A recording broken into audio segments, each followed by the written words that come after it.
The companionship of a dog can be one of the most rewarding experiences when you are camping. Unlike most humans, canines are quiet, low maintenance, and generally easy to please. Let's talk about what you should bring to have a safe and fun trip. Your dog should wear her ID tags. For your camping trip, consider purchasing an inexpensive temporary tag for her to wear along with the standard tags. Enter the name of the park where you'll be camping and your assigned campsite number. If your campground doesn't assign numbers ahead of time, or if you're camping on the wilderness trail, then include the phone number of the nearest ranger station. In addition to your standard leash and collar, it's a good idea to have one short lead, especially if your destination is heavily wooded. You don't want a long lead wound around a couple of trees. You need to have a way to safely restrain your dog while you are setting up camp, cooking, etc. Just ask anyone who's ever tried to pitch a tent while holding a leash.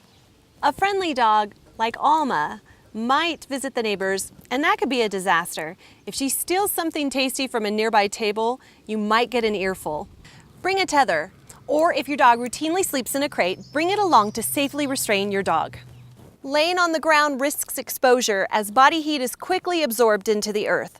Bring an all-weather tarp to place under the bedding to shield your dog from hypothermia. To further protect your dog, especially if she is a short or thin coat, pack a doggy sweater or a coat like this one from Roughwear.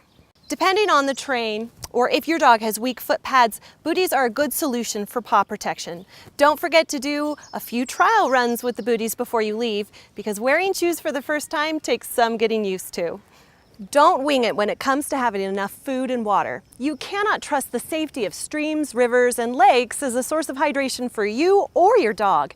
It's rare these days to locate natural water that isn't tainted by giardia, toxic chemicals, or other harmful bacteria.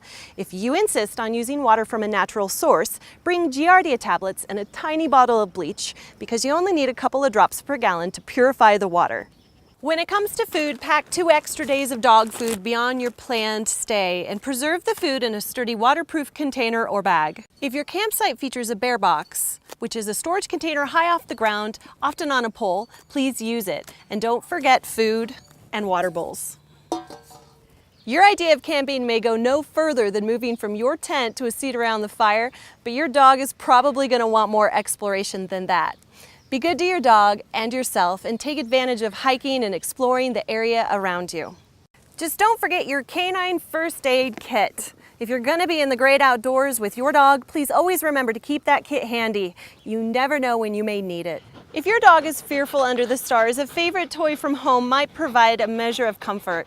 If your dog is anxious the first time you go camping, don't give up. In a dog's world, happiness is repetition, and most dogs will come to love spending outdoor time with you.